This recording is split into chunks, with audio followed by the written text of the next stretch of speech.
L'épisode du jour, c'est peut-on rouler en 27,5 un vélo prévu en 27,5 plus.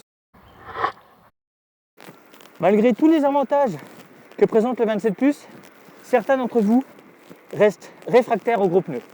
Vu qu'un vélo 27 plus, c'est la polyvalence avant tout, on a testé pour vous le montage en 27,5. Le seul impératif, ne pas descendre sous une section de 2,35 pour conserver un ballon aux pneus. Pour conserver une boîte de pédalier suffisamment haute et ne pas frotter les manivelles partout, rehaussez la boîte de pédalier. Certains vélos, comme le Igenius, le permettent.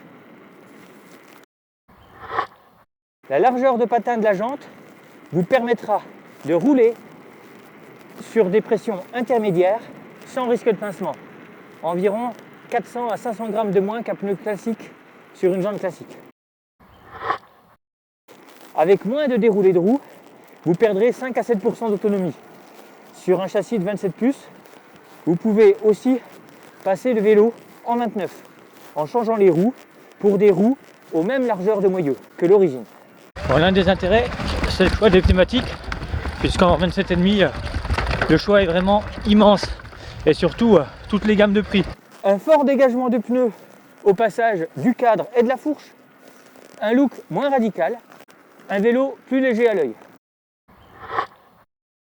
Nous avons réalisé le même test sur un semi-rigide avec une paire de taureaux de chez Hutchinson en 2,35. En l'absence de suspension arrière, l'incidence de la hauteur de boîte de pédalier est de quelques millimètres. Bon, seule la fourche s'enfonce sur un semi-rigide, donc la hauteur de boîte de pédalier, il y a très peu d'incidence. Pas de possibilité de modifier la géométrie comme sur un Igenius. En revanche, cette valeur reste fixe. Donc il est intéressant de mesurer les valeurs et on s'aperçoit qu'entre la paire de pneus d'origine en 27 plus en 2,8 et une paire en 2,35, finalement on n'a que 3 mm en hauteur de boîte. Les manivelles ne touchent pas spécialement, même pas du tout. En tout cas pas plus qu'en 27 plus, vu qu'on va être sur des pressions légèrement plus hautes. Le pneu s'enfonce moins dans tous les cas sur des passages de marche. Donc vous avez vraiment l'embarras du choix au niveau des montes de pneus. Bon, un élément intéressant, si on compare également les hauteurs et largeurs de pneus une fois montés sur le même type de jante, donc sur une jante 27 plus, on s'aperçoit qu'il y a peu de différence. L'essentiel, c'est de conserver un profil ballon au niveau du pneu pour avoir l'effet amorti, même si avec le 27,5 classique ou le 29, on n'aura jamais le confort du 27 plus.